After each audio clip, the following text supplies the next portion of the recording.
Hi everyone. All right, I'll give it a couple minutes to get started, but I'll begin by sharing my screen. All right, there we go. And actually, before I put that in full screen, I'll put a couple links in the chat. So the first one is what we've been using, the text editor. Okay, there we go. So this is, remember, where we're putting all our code.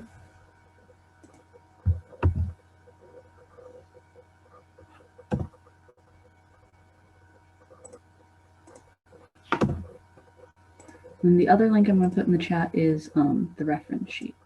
So you can use this as we're working if you just want to look back on the slides or something. So yeah.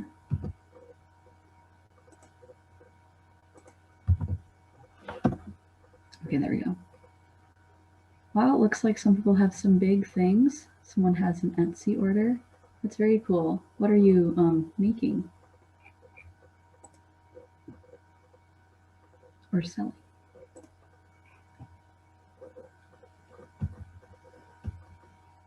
Oh, and someone else lost a tooth. That's very exciting.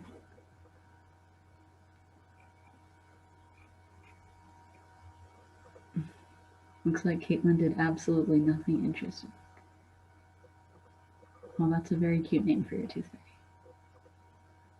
All right, as a few more people join, I'm just going to put a link in the chat for the reference sheet. You can use this so you don't have to keep referring to the different slideshows. And then the online compiler is online GDB. And today we will be doing some stuff that I'd like you to save. So if you don't already have an account for online GDB, I think we made an account that first day, but if you logged out or something, if you could sign into an account and or just create an account so that you can save your work. If you don't have access to an email or something and your parents can't help you today, you could always just copy and paste whatever you code into a Google Doc so you can access it next week. But I think it's a little bit easier with an account.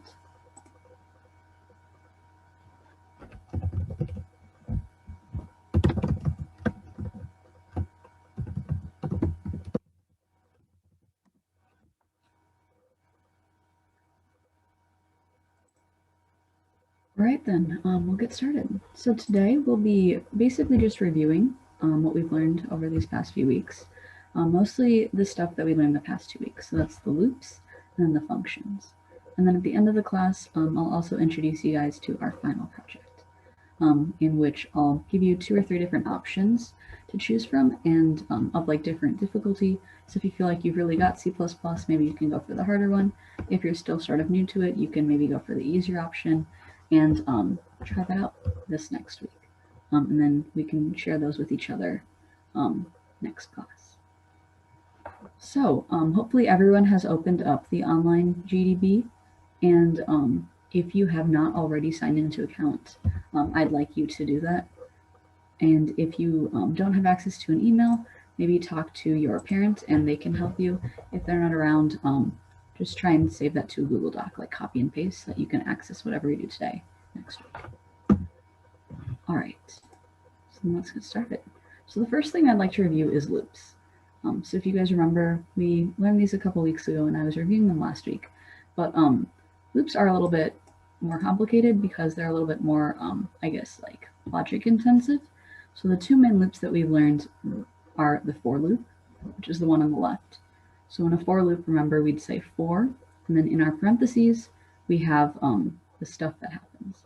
So we initialize something, for example, like int I equals 1. So we're initializing a counter, and we'll do something with a condition. So we'll say maybe do this until I reaches 5. And then we update the counter. So I plus plus increases I by 1, or I minus minus would decrease I by 1, something like that. And then in the middle, we have some sort of message inside the brackets. And someone asked about a Kahoot. We are not going to do a Kahoot today. But what we will do is we're going to learn to make a rock, paper, scissors game so that you guys get a little bit of an introduction to creating your own project so that you're a little bit more prepared for next week. All right, so the left side is a for loop. And so we initialize, we have some condition, and then we update whatever we initialized. On the right side is our while loop. So our while loop looks a little bit different. For the for loop, you always have to have a counter in here. For our while loop, we don't. So in this example, the while loop does have a counter. We say our condition, I is less than 5, and then in the brackets, we have some sort of code that runs. But as you can see, we're initializing our variable outside of the loop because the while loop, it's not set for a counter per se. Like you can use a counter, but you don't have to. So you're not always initializing values, which is why we'll do it outside of the loop. So that's one really important thing to remember. For a for loop, we're doing everything in the parentheses within the loop. But for the while loop, the only thing that goes in the parentheses is your condition. Everything else is outside the loop, like we initialize above it, or it's inside the loop. We're updating, within the loop. So if anyone has any questions about loops, feel free to let me know in the chat, and we'll just do one quick example or practice problem with loops. And this one, I'd like you to try on your own, and once you finish, if it's working, put it in the chat. You could just direct message to me, and if it's not working and you're having some trouble, also direct message it to me, and we can sort of try and figure that out. But I'll give you guys like 5 minutes to try this practice problem, and then I will go over it. So I'll just quickly go through what it says. We're going to write a program that gets a number x from the user, and then we're going to output the word hello x number of times. So remember, the first thing that we have to do is write a header, like include IOStream and using namespace std. Then in the main function, we're going to get a number from the user. So this could be what it looks like, and we're going to need to make a loop. And you can make either a for loop or a while loop. So I'll just give you guys a few minutes to try that out.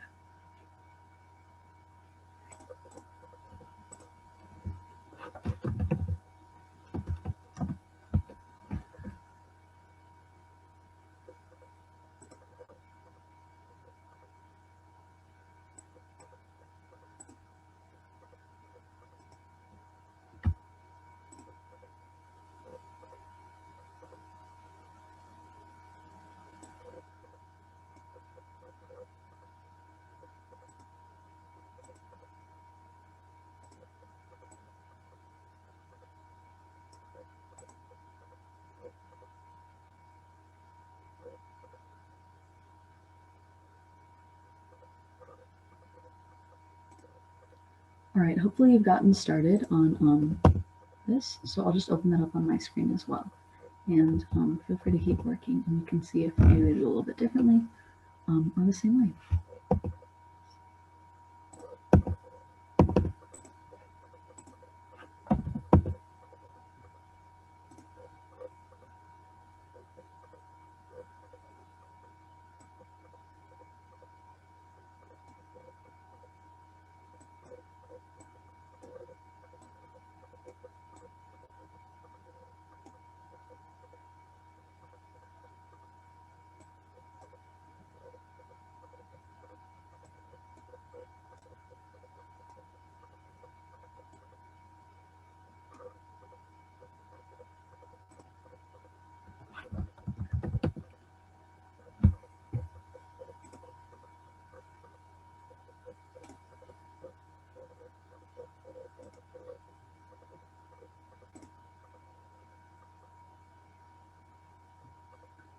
All right, so the first thing I'm going to do is the header.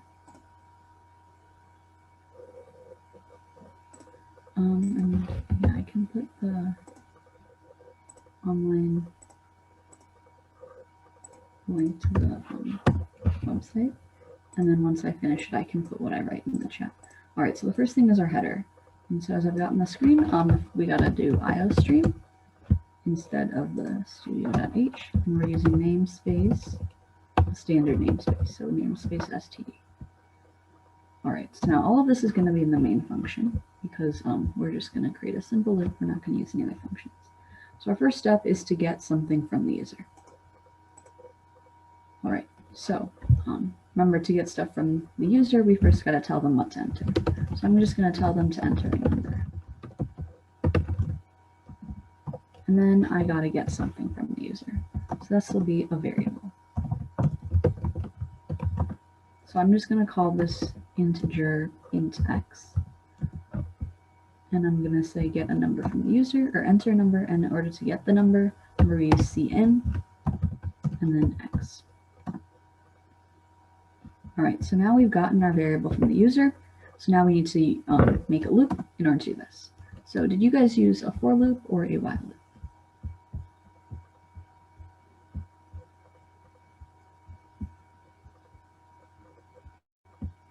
All right, I'll go through both. We can start with the for loop. All right, so the for loop, we're going to go for, and then we're going to type our conditions. So the first one is we got to declare our counter. So int I equals 0. Then I'm going to make my condition. So I want this to continue while I is less than x, because then I'll repeat the word that many times. And then I want it to increase by 1 every single time. So I'm just going to go like that. All right, so now what do I want it to output? We want it to output the word hello. So I'm just going to see out and then hello. And then I want a new line, so I'll just do end L, which basically creates a new line. So if we run this,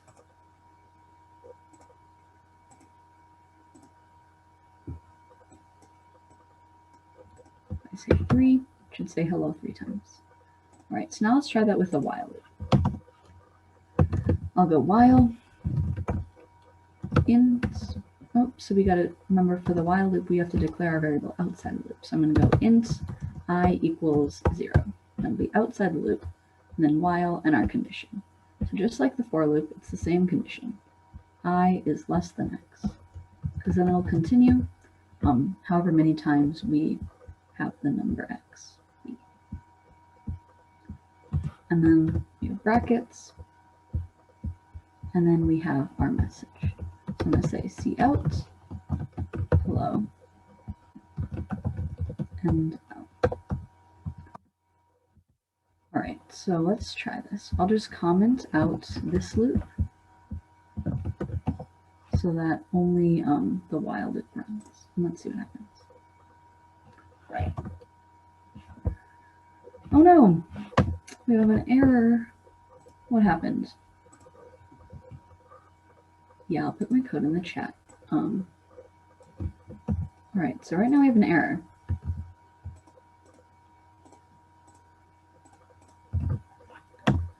And that's because we haven't had I update. So what's happening is I equals 0, and it's just saying 0 is less than whatever number I enter, and it'll just keep going because 0 is always less than 3 or 5 or whatever number you enter. So we got to make sure I update. So we're going to say I plus plus and then semicolon. So now if we run it, it says hello however many times. So I'll just remove the comment and I'll put this code in the chat one more time.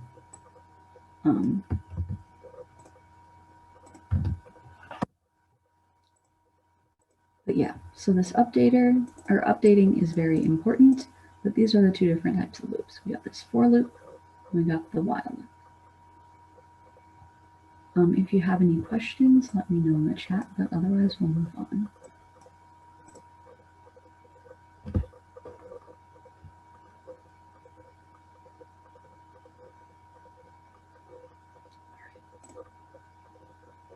So the next thing I'd like to review is functions.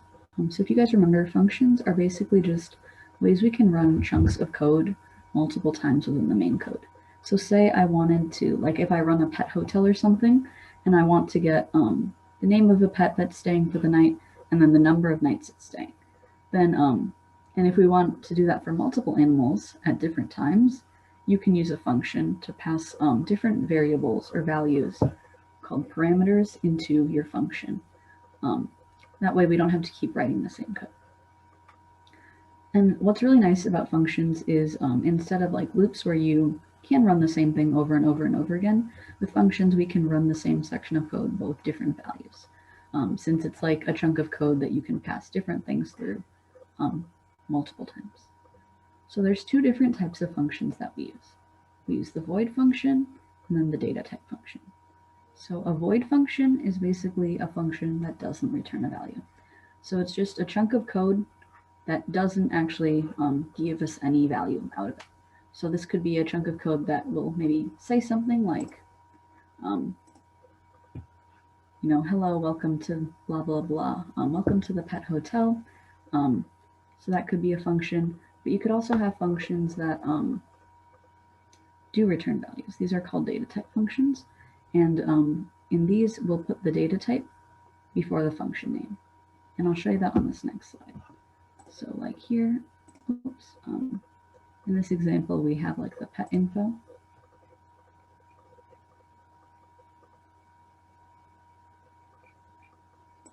So in this example, we have the pet info function, and we call it void pet info.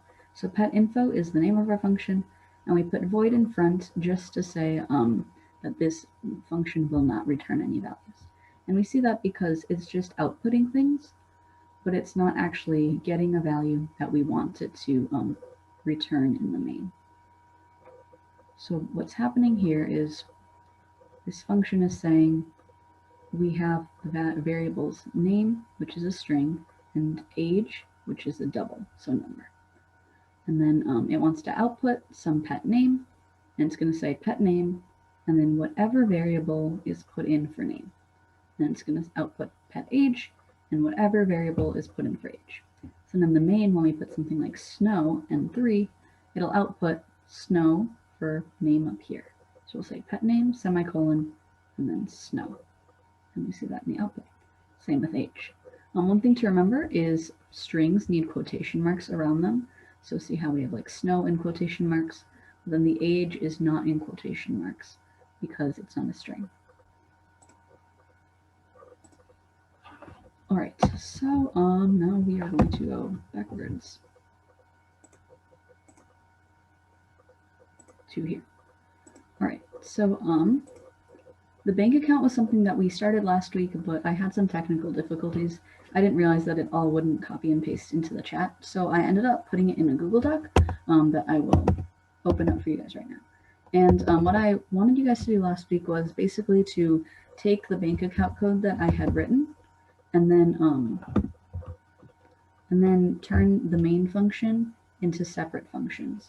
So make a function for the depositing, make a function to check the balance of the bank account, and then make a function to withdraw money from the bank account, or take out money from the bank account.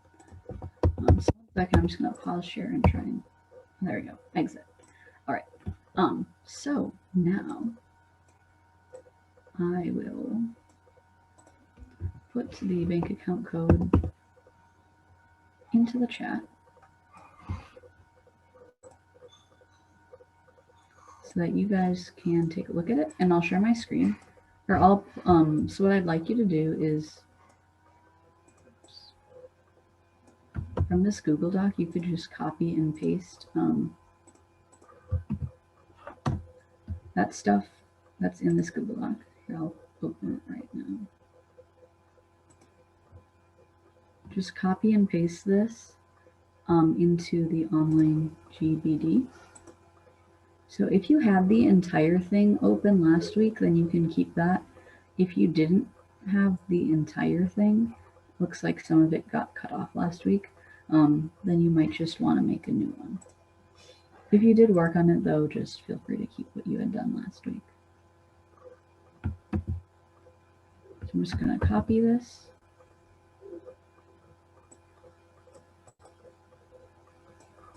And then put it into the online GB right here. All right. And if you are having trouble, just let me know in the chat. But this is our big bank account code. So hopefully remember that this before was everything was in the main. So you could withdraw from the main, you could deposit in the main, and check the balance. Everything was in the main. And then what I did is I went through and showed you guys how to turn one of them into functions. So we took the deposit stuff and we turned it into a function. So the deposit stuff used to be down here. And then we changed it a little bit so that it could act as a function instead. And because it's a function, we put it above the main. This is the main right here, but below the header. This stuff is the header in this function section. And we made it called, we made a function and we called it deposit. Sorry. And then with this deposit function, we could ask the user how much they want to deposit. We could take in that amount, calculate the balance, and in this case, we return the balance so that we could tell the user what their available balance was. And we displayed that balance in this other function called void, because we're just displaying something, display balance. So the next thing I'd like you guys to do is try and turn the check balance function, or check balance action, so that's this stuff right here, into a function. So right now what's going on is if the user's action is C, then this is going to output the current balance. So I'd like you to take this stuff and make it a function.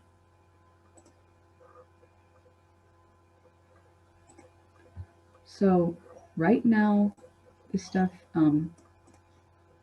says output the current balance, but to make our code more concise and not have to keep copying and pasting stuff, we can use a function for it. So last week we made the deposit function, and then I noticed that we kept displaying the balance. So I decided that we could make a display balance function. So what you can do for this is use the display balance function, because we're simply displaying the balance to check the balance.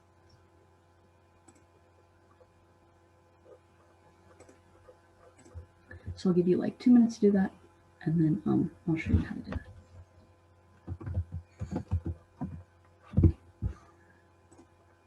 And if you get done with that, you can take a look at the withdraw function and see if you can figure that out. I know the withdraw function, or the withdraw action, is a little bit more tricky, so I'll show you how to do that. But hopefully this one is pretty straightforward. Right now we have the current balance displayed, so I'd like you to take that and make it a function. And I've already wrote the function here. So if you just know how to call a function, then you'd have that good.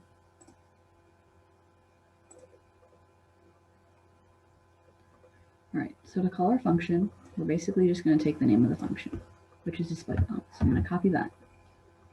I'm going to come down here. Within the if statement, I'm going to paste the name of the function. Then we're going to do parentheses, and then whichever variable we want inside the function. So in this case, we're talking about whatever the balance is. And I named the variable balance here, but in the main, we also named it balance, which is pretty easy to remember. So I'll just write balance right here.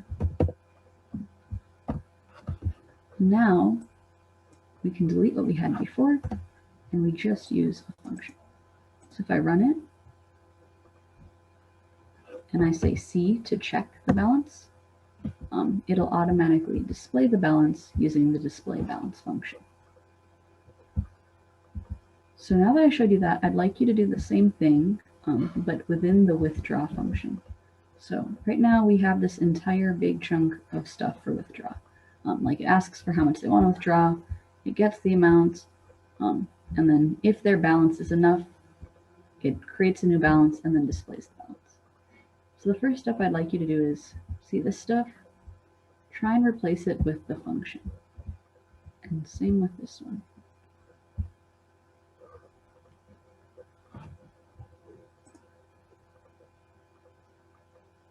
So we do the same thing as we did right here, because we're just displaying it.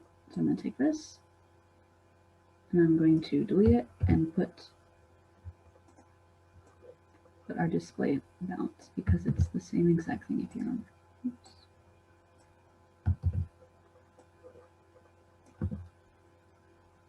Oh.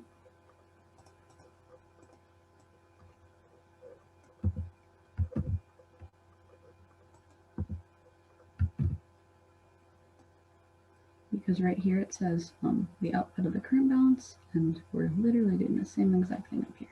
I'm just going to delete that. Now it'll display the balance using a function instead of the actual code. So that's sort of how functions work. They often make our life a lot easier, and it makes the code a lot more readable. Because if you'll see something like display balance, then you know that we're just displaying the balance rather than seeing this stuff. And that might sound simple because right here it does just say current balance, but as we get into a little bit more complicated things, it just makes it a little bit easier to read. On your own, if you want to try changing the rest of this stuff into functions, like creating a new function, you can go ahead, but for today we're just going to move on. I just wanted to sort of remind you how to call a function. So we say the name of the function, and then we say whatever variable we want to. So in this case, we want to say balance. And then you just put a semicolon. So pretty simple.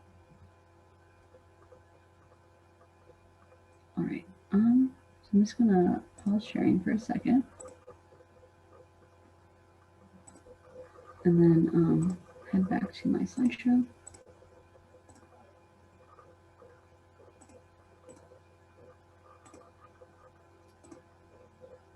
All right, there we go.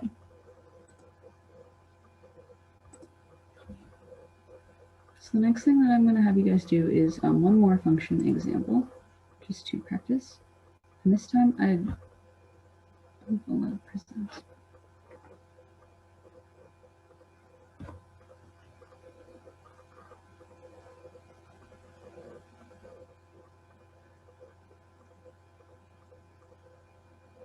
All right. So I thought this was a pretty funny one. A farmer is asking you to tell him how many legs can be counted among all his animals. So the farmer breeds 3 different species. He has chickens, which have 2 legs, cows, each have 4 legs, and pigs with also 4 legs. So the farmer has counted his animals, and he gives you a subtotal for each of his species. So he tells you the number of chickens, the number of cows, and the number of pigs. So you need to make a function that returns, so remember, we're not going to use a void this time because we want to return a value. So you'd have to put the word int or string in front of your function. We're returning the total number of legs of all the animals. So you know the number of animals, you know how many legs each animal has. So return the total number of legs on all the animals. So a function could look something like this in the main. You could declare it like animals, parentheses, 8, 3, and 2. So maybe like 8 chickens, 3 cows, 2 pigs, and then it should output 36. Since we're doing 8 times 2 for 2 legs, 3 times 4 for 4 legs and 3 cows, and then 2 times 4, 2 pigs, 4 legs. So it should output the total number of legs. So I'll let you get a head start on that. You could just make a new project if you wanted, and then begin by your header. So iostream and using namespace std, and then think about the function. So first of all, it's going to be a data type function, not void. So we're going to put the word int and then the name of your function, animals.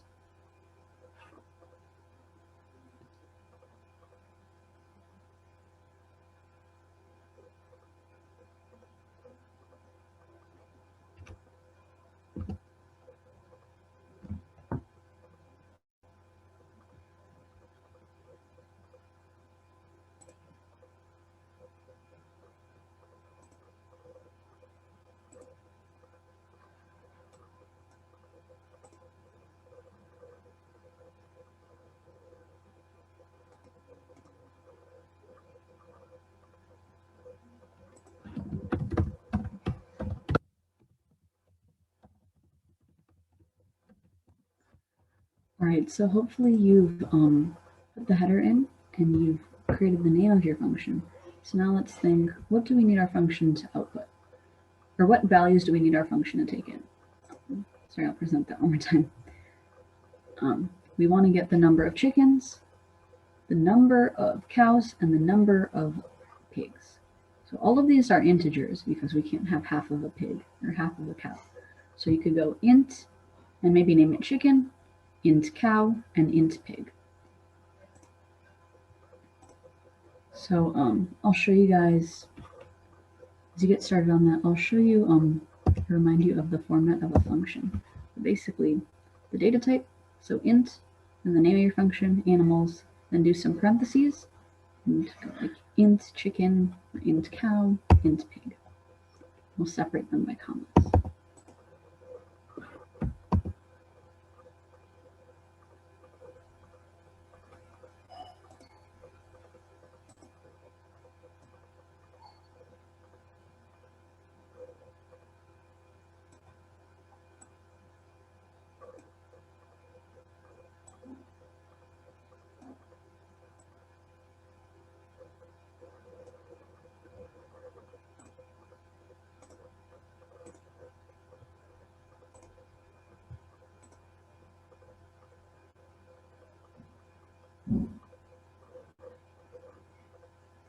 Alright, so what did you guys name your function? Did you call it animals or did you call it something else?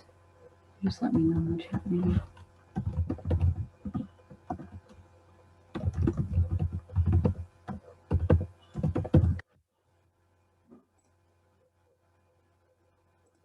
Nice. It looks like everyone's calling it animals. Simple. Alright, so this is our function. I'm going to call it animals as well. Oh, but we need our data type. So I want it to return an int because that's the total number of legs, and that's going to be an integer. And I'm going to call it animals, and then parentheses. So it's going to take in an integer for the number of chickens. It's going to take in an integer for the number of cows, and an integer for the number of pigs. All right. Then I go with some brackets, because that's how our functions work. All right, so now we do something inside the function. So we got the number of chickens, the number of cows, and the number of pigs. So now that I have the number of chickens, and I know their number of legs, I need to calculate the total number. So let's create a variable for the total. I'm going to just call it int total. I'm going to say the total equals the number of chickens, oops, and I'll do some parentheses here, times 2, plus this will be number of cows times 4. So basically what I'm doing here is I'm taking the number of chickens multiplied by their number of legs, so that we can calculate the total number of legs for one animal type, then the total number of legs for another animal type, and I'll do that for the last animal type, pigs, times 4. And so this should give us the total number of legs for all of them. But since we're calling this an integer, it's not void, we need to return a value. So you guys remember how to return the values in a function? It's fairly straightforward. We're just going to say return, and then whatever variable we want to return. So in this case, I want to return the total. So I'm going to say return total, and then just put a semicolon at the end. So this is our animal function, and this calculates the number of legs and then returns it. So now in the main function, I'm going to call this. And if you remember to call the function, we just say the name, so animals, and then I got to give it some values. So I have 3 different things here separated by commas. So I'm just going to put 3 different values. So we can start by doing the example. So 8, 3, and 2. And then we put a semicolon at the end. All right, so let's see what happens. Oh no, it didn't output anything. I'll put the code in the chat. Does anyone know why it didn't output anything? Or did anyone solve this problem? If they had that code. So right now, I'm calling the function, but I'm not actually outputting what the value it's returning. So in order to output things, remember we say cout. I'm just going to cout, and then animals. And now if we run it, it says 36. So it just calculated the number of legs all our animals have. I'll just do end line. I'll put this in the chat. So I'd like you to try taking this and then calling the function and outputting the results with the numbers 10, 12, and 3. So we've got 10 chickens, 12 cows, 3 pigs. And let me know in the chat the total number of legs they've got.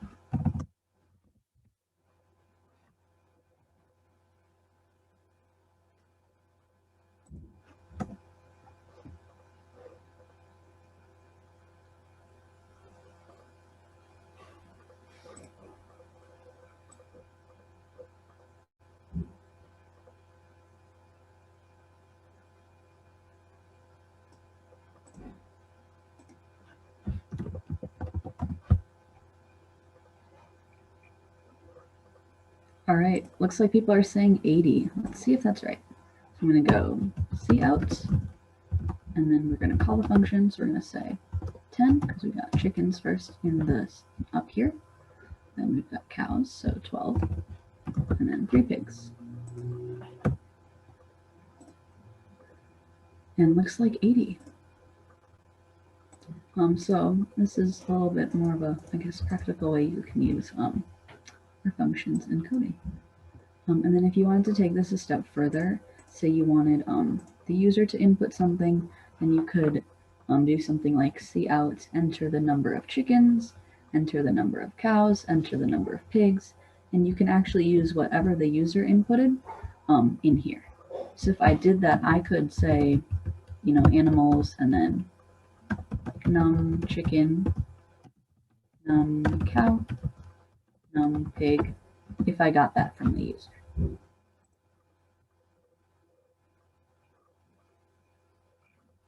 So hopefully that makes sense. I can actually just quickly show you that. So like you could say something like cin num chicken. I should probably declare these first. So num chicken, int num cow, and int num pig. And then we can have the user input them. So like cin num cow, and cin num.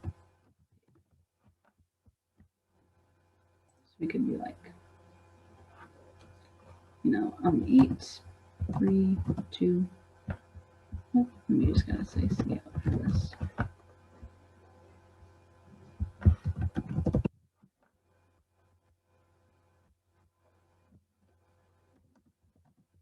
And this way you can enter it as well. So there's a lot of different ways that you can try that out. All right, and I'll just look in the chat after I put this in there.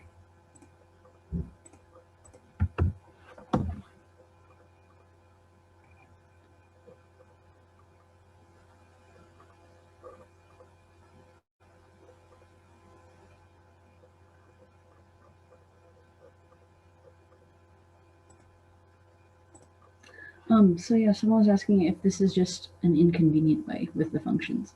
And yeah, the functions in projects like these, they can feel a little bit tedious, like you're almost repeating yourself.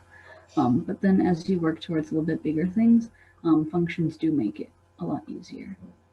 Because like in this case, you know, when we're calling the function, instead of having to take this and then copy and paste this multiple times, you know, into the main, we just have to call it and say animals. And we can do it with a bunch of different values. That's why it makes it a little bit easier. All right, so moving on.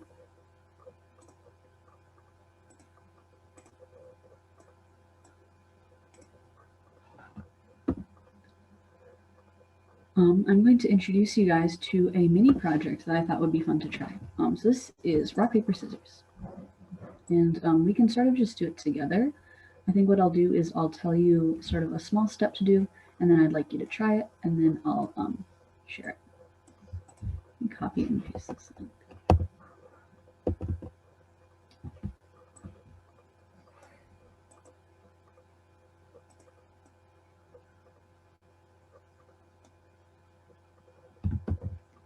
All right, and this is also in Google Classroom, so that might be easier for you to find there, or if you want to look at it later.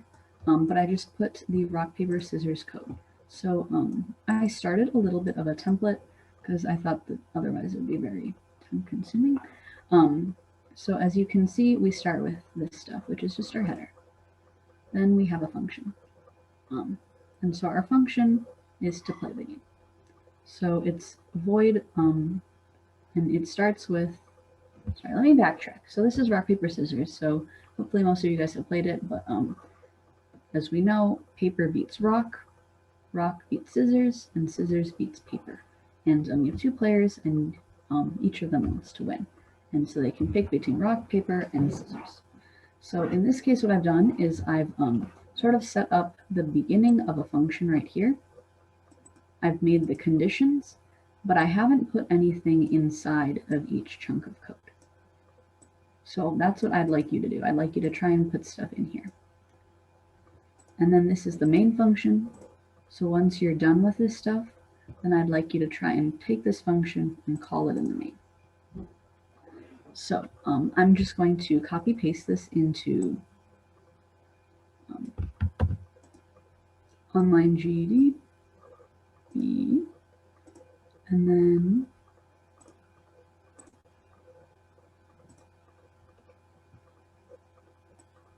I'd like you to do the same. So you could just delete what you've got there and just paste this, and then click save. And we can just name this rock, paper, scissors.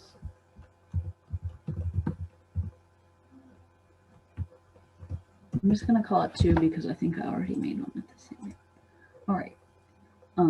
So I'll just give you guys like 30 seconds to do that. So copy paste, put it into online GDB, and then save it.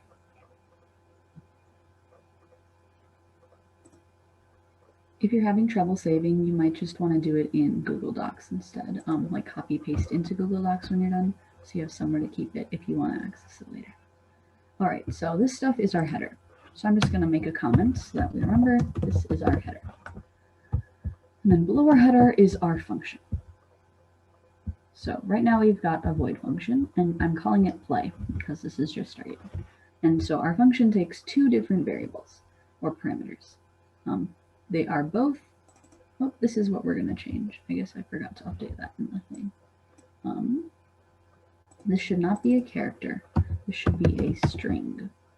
So please change that. And I'll update that on the Google Docs as well after the class. But not character, this should be string for both of them.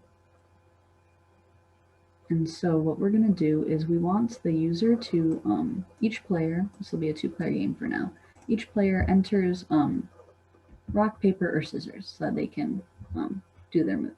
And the other player enters rock, paper, or scissors, and then it should, the game should determine who wins. So in this case, P1 is just the move of the first player, player 1, and P2 is the move of the second player, so P2. So if P1 equals P2, so if they both do the same move, what should happen? In rock, paper, scissors, if 2 people do the same thing, what happens?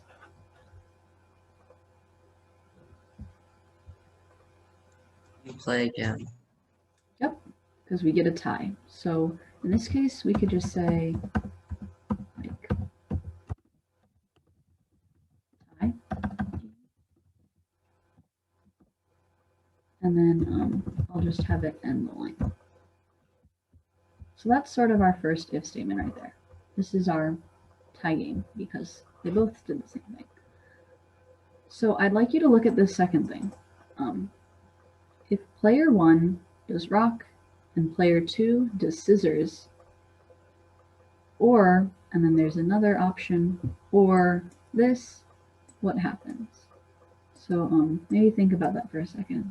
If player 1 does rock and player 2 does scissors, is it a tie? Does someone win? If so, who? And then what do you want that game to output? And if you want, you can just let me know in the chat as well.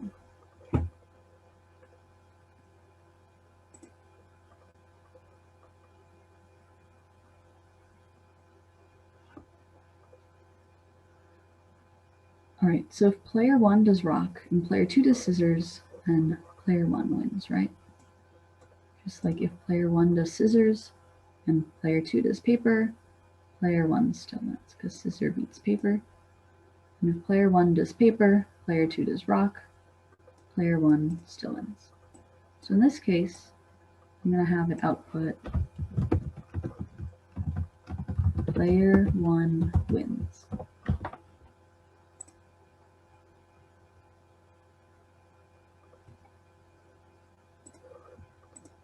And then we can just have it end the line.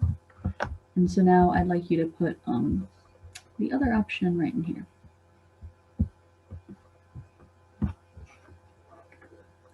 It's not a tie. Player 1 doesn't win. Then what happens? Then we've got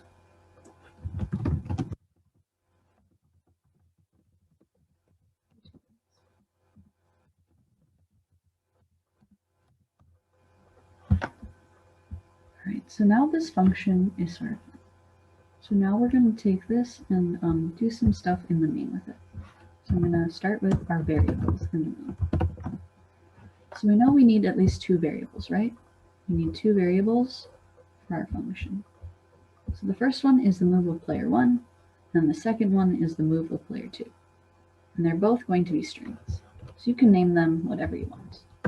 So I'd just like you to make the two variables.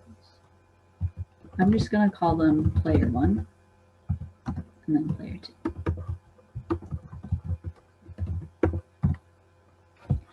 And because we made it a string up here, it's going to be a string down here.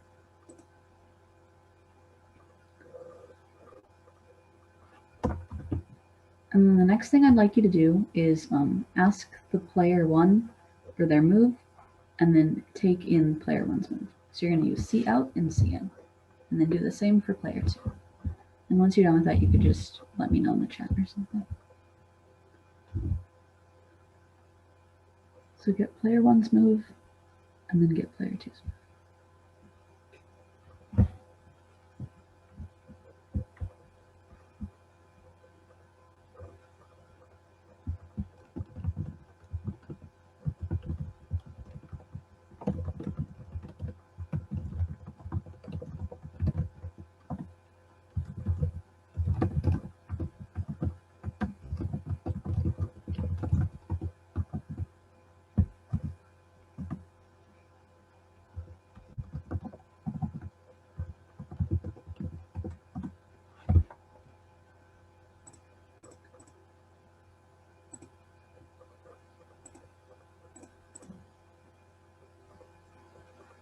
All right, so this is just a simple cout and cin. So I'm going to say cout, player 1, and then semicolon, and the input. And since I named the variable player 1, I'll just say player 1. I'll do the same for player 2.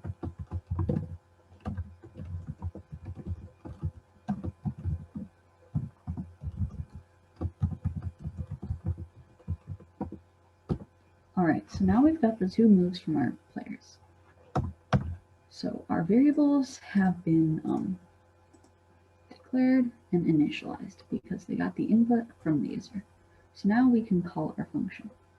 So I'm going to take the name of the function and then do that. So the name of the function, parentheses, and then our two variables. So for me, I call them player 1 and player 2. Then we just put a semicolon.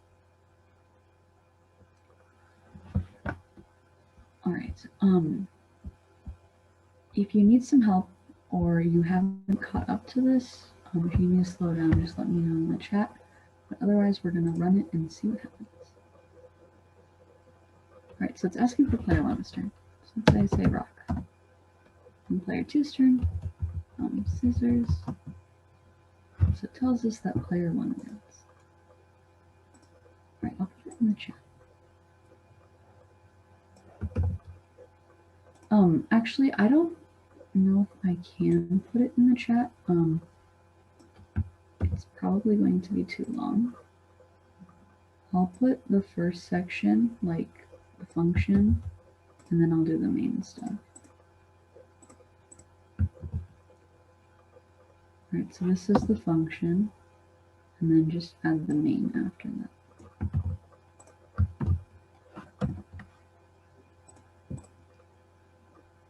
All right, so this is basically just a basic game of rock, paper, scissors.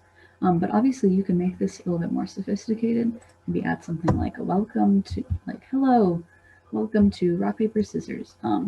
You can have 3 different actions, rock, paper, or scissors. So you can do that.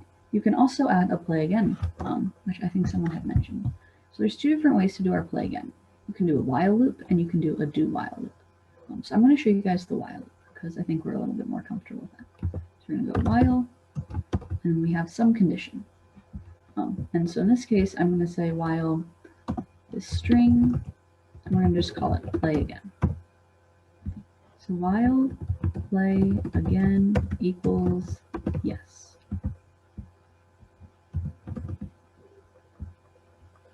Then there. I want this to continue, but we have not declared play again. So right here, I'm going to ask the user, do you want to play again?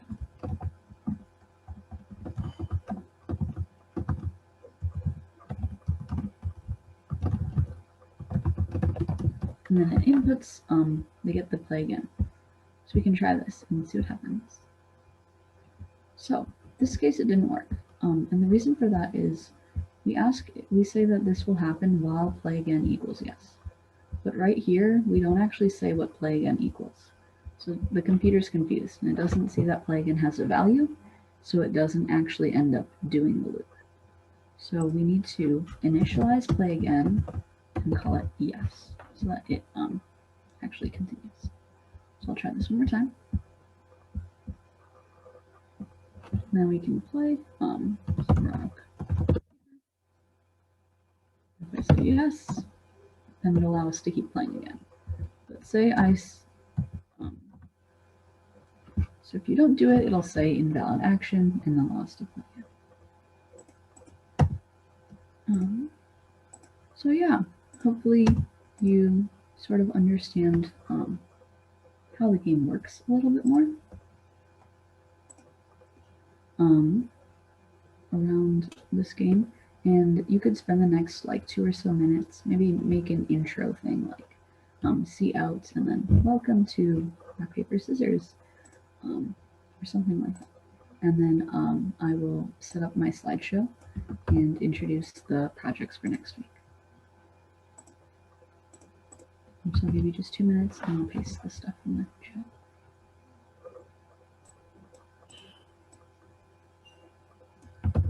If you make any funny intros, let me know in the chat. And one other way I think that'd be really pretty fun to customize it would be so right here we make all the criteria for if they win or not, right? So we say if player 1 is rock and player 2 is scissors, then player 1 wins.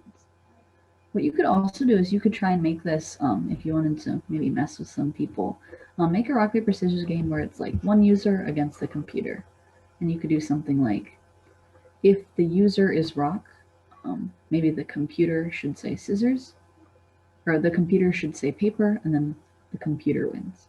And you could do something where, you can make a bunch of else if statements, make the computer win every time, maybe have someone play against it. If you wanted to mess with them a little bit. But it's pretty cool what you can do, since in this case we're hard coding it. Another thing you can also learn to do would be to randomize these, and I'll actually make like a code to randomize them, and I'll paste that in Google Classroom if you want to learn how to randomize for, in this case 3 different values. So the computer would randomly pick rock, paper, or scissors, so then it's a little bit more of a chance, and you could have a person play against a computer that's not, a rigged game. So those are a couple options. So if you do want to explore this game a little bit more this next week, I'll put the randomizer on Google Classroom tonight. But otherwise, it'd just be fun to try and make it a rigged game where the computer always wins, or you always win. But yeah. All right. Did anyone make a fun introduction? Say welcome to rock, paper, scissors.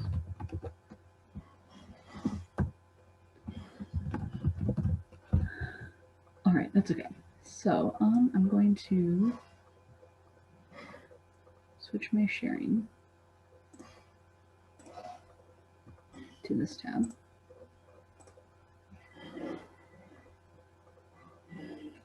I see, that's very funny.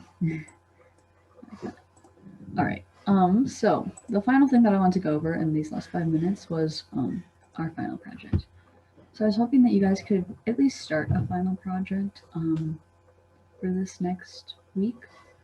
If you don't work on it this week, that's fine, but I don't know if you'd be able to finish it next class, which is why I wanted to introduce it today. So if you have some free time over the week, maybe you can start trying it out. So there are two different project options. One is the unit converter. This is a little bit more of the simple one. You could, and by the way, I know that functions are kind of new and kind of confusing, so you do not need to use functions for any of the projects if you don't want to. Just sort of explore with C++ and see what you can do. But the first one is the unit converter. This is a little bit of an easier one. Basically just convert various units between one another. So you could do something like time and go from seconds to minutes to hours, where the user would enter the type of the unit they want to convert to. It'd enter the type of the unit that's being entered and then the value. So you could say like, I want to convert to minutes, I have seconds, and I have, 27 seconds. And then it'll convert from seconds to minutes, and it should just output that number. So you can choose the units, some ideas. You could do like temperature, Celsius, Fahrenheit, if you want to add Kelvin. You could do length, so maybe like feet, meters, miles. You could also do currency, like US dollars to pounds to something else. So there's a lot of different things you can do. Obviously, there's a lot more units in the world. But this would be one idea that you could try, and it's sort of practical, maybe fun to use. And then I've just got a sample output on here. So you could say something like, what unit would you like to convert to? Feet, what unit is it currently in? Meters. And what is the length? 2.2.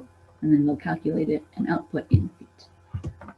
And I'll put these slides on Google Classroom, so if you want to check this out a little later, that's fine too. The other idea would be Hangman. This is a little bit more complicated, but also pretty fun. So in this one, we're going to do a little bit more with strings, and I will put a little guide to some more string functions, since that would be pretty important for this one. So in this one, you'd create a basic Hangman game by having a user guess a word. So you'd create a string for your secret word, create a string for your answer, and then a character, because that's the letter that users would guess. So you ask user to enter letter, and then check if that letter is in the word. And so this is where loops come in, which is why this one is a little bit more complicated. And basically what you're going to do is you're going to replace the correct letter with the letters of the secret word if they get it right. And then once they have 7 incorrect guesses, you basically, the user loses. And if you wanted to be really fancy, you could make a little person out of like text, but that's by no means a requirement. And if you wanted an extra challenge, you can have the program randomize selecting a word. Otherwise, you could just hard code a word into the program. So I'll show you sort of what the sample output for Hangman looks like. So you have your word, and you could do stars or underscores to show the number of letters. And then just say enter a letter, so user would enter a letter. And then you slowly reveal if they get it right. But like in this case, the letter O was wrong. So you could have a message that says like, you are wrong, you have 6 guesses left. Or you could just continue with the word, however you sort of want to do that. And then once they guess the word, you could say you guessed the word. And then an optional feature would just be play again. And you can do that play again thing on the unit converted to, like do it again, yes or no. So those are the